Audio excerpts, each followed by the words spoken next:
Hola chicos, buenas tardes, ¿cómo están? Hola, Miss, ¿bien usted? Una disculpa, tengo una pachanga, pero ya, listo. Ok, bueno. Entonces vamos a empezar a trabajar con un tema. No está complicado, ajá. De hecho, entenderlo está fácil, pero lo que yo necesito es que lo empecemos a llevar a la práctica, ¿ok?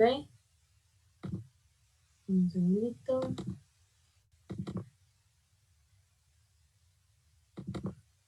Ok, vamos a empezar a ver las propiedades de lo que es la programación orientada a objetos.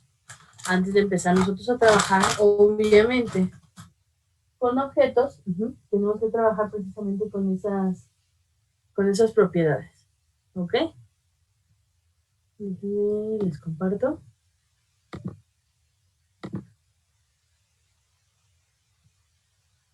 Ok, listo. Si quieren, ya estoy grabando la sesión, entonces ya pueden ir poniendo presente en el chat, ¿va?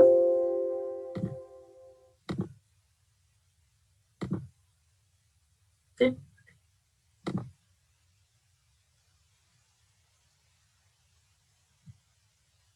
Ahorita como que no nos tiene la opción de compartir pantalla, no sé por qué, en Zoom, pero no pasa nada. Okay. Entonces, ¿cuáles son las propiedades? ¿Ok? Las propiedades de la programación orientada a objetos. Primero lo primero. Trabajamos primero con clasificación. ¿Ok? Vamos a empezar antes, ¿ok? Ya entendimos más o menos en abstracción qué es un objeto, ya entendimos más o menos en teoría, ¿qué identificamos de los objetos? ¿Qué identificamos de los objetos, Alexi? Para nosotros transportarlos de la vida real a la programación. ¿Qué identificamos? ¿Cómo, maestra? ¿Qué identificamos cuando nosotros tratamos de abstraer un objeto de la vida real? Cuando hacemos precisamente ese proceso de abstracción, ¿qué hacemos? ¿Qué identificamos de un objeto? ¿Identificamos atributos? Sus características, ¿no? Son... Ajá, las características precisamente son eso, los atributos. Y cuando estoy hablando de las acciones, ¿a qué me estoy refiriendo? Serían como los procedimientos. Los métodos. Acuérdense que Métodos. cuando estamos hablando de objetos, una cosa era una función, otra cosa era un procedimiento y otra cosa era un método. ¿Nos acordamos cuáles son las diferencias entre ellos? ¿Sí?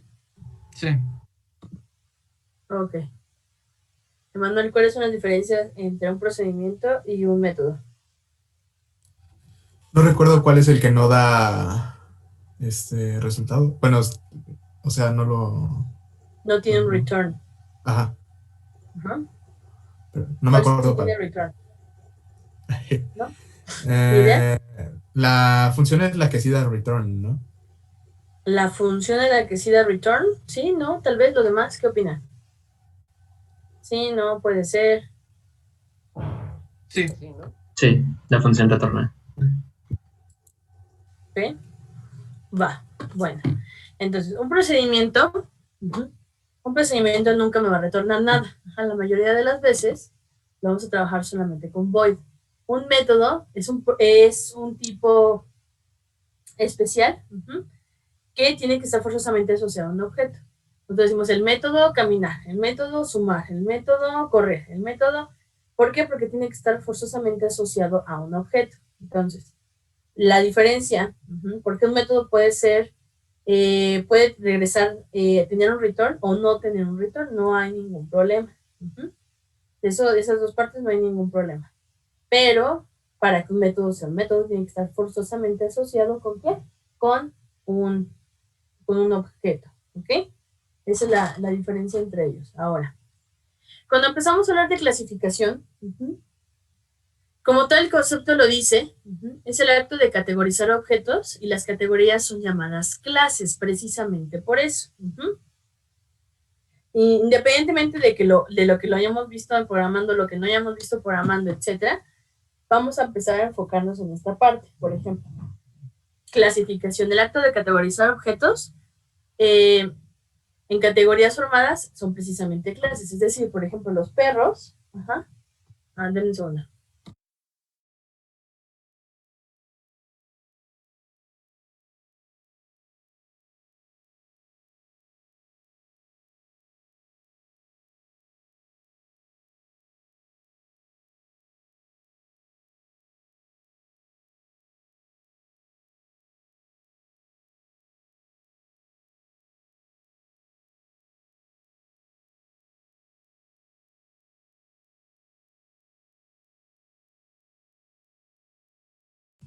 Ok, entonces, categorizar, por ejemplo, la clasificación la podemos nosotros entender de manera como abstracta, general, como que, por ejemplo, tenemos clases de perros, ¿no?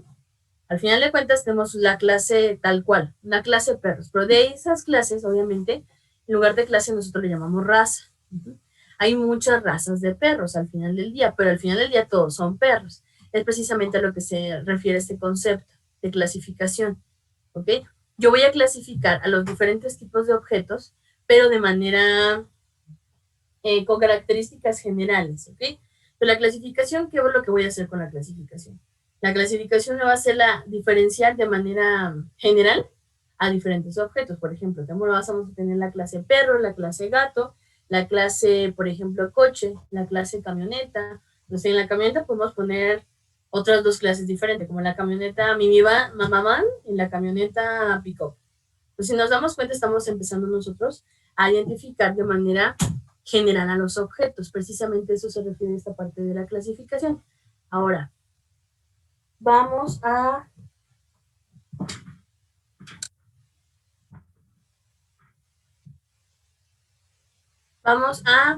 hacer una actividad rápida, ¿ok? Eso necesito que primero ustedes lo hagan solos y después lo complementemos juntos. ¿Qué van a hacer?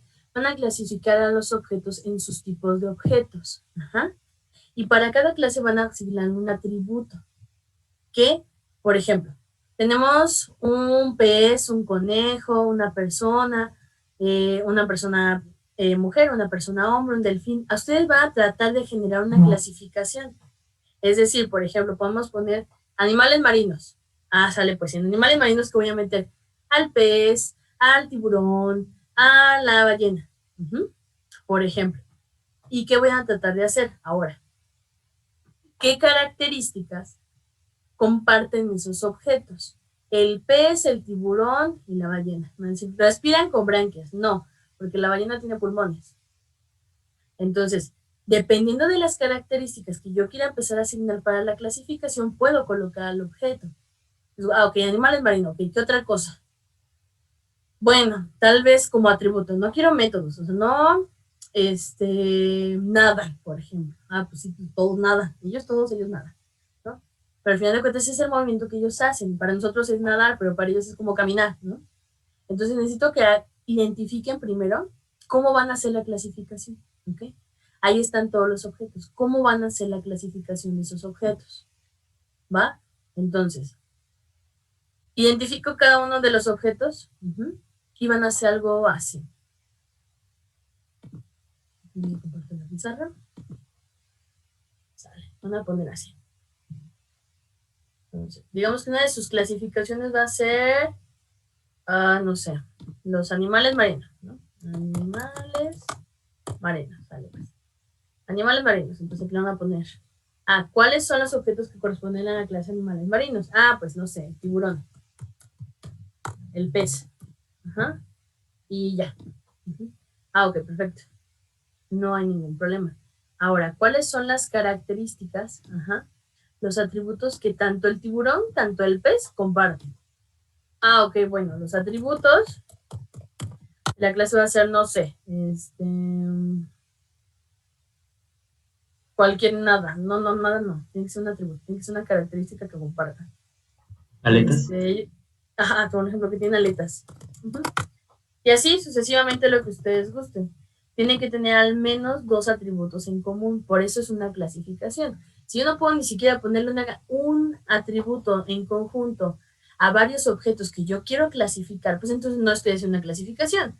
Estoy tratando de inventar algo. Entonces ustedes pueden decir, ok, la forma en la que respiran. Puede ser aerobia o anaerobia.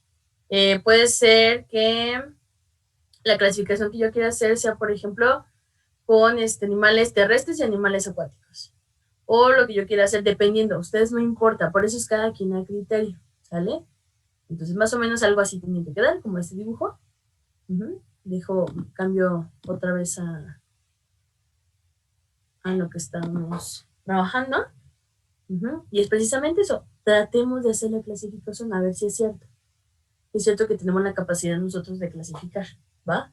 Es precisamente la primera característica que yo necesito que entendamos de la programación orientada a objetos, ¿va? Entonces, cada uno, identifiquen ustedes, anoten, empiecen a generar sus clasificaciones, puede que de repente pegue, puede que de repente no, por lo mismo que les digo, o sea, por ejemplo, podemos poner que todos respiran por branquias y no es cierto, porque la ballena no. Entonces podemos poner una clasificación tal vez de mamíferos y ovíparos. Depende de ustedes cómo lo deciden hacer. Eso lo van a tratar de hacer ustedes solos, ¿vale? Lo van a tratar de hacer ustedes solos con esa clasificación y con ese dibujo. ¿Creen que les dé tiempo unos 30 minutos o lo dejamos para la siguiente clase? No pasa nada. Hacen su clasificación, me la entregan, si nos da tiempo, o mejor, ¿qué les parece si me avisan por el WhatsApp? Y saben que ya tengo mi clasificación, ya tengo mis atributos, ya tengo todo, nos conectamos y lo checamos o lo dejamos para la siguiente clase, no hay ningún problema, ¿vale? Pero necesito que sí lo empiecen a trabajar solitos. ¿Por qué? Porque después lo vamos a complementar todos juntos. Como de, ok, cada quien, ¿qué clasificación se hizo? ¿Con qué clasificación nos quedamos? Para nosotros poder empezar a trabajar con esos objetos. ¿Va que va? ¿Ya le tomaron screen a esta parte? ¿Sí? Sí. ¿Ya todos tenemos la imagen? Sale, para dejar de compartir. Entonces, si se entendió lo que tengo que hacer, colocar al menos 2 atributos para la clase que se compartan entre los objetos y la manera en la que yo estoy generando mi clasificación, ¿ok? ¿Sí? ¿No? Tal vez. Sí. Va. Entonces, ¿qué tal si lo empiezan a trabajar y ahorita en unos 30 minutos les vuelvo a mandar mensaje y me van diciendo cómo van? ¿Va? ¿Perfecto? Sí, sí. Hay que echarle coco. Sí se puede. ¿Va que va? Ahorita los veo, chicos. Bye. Gracias, bye.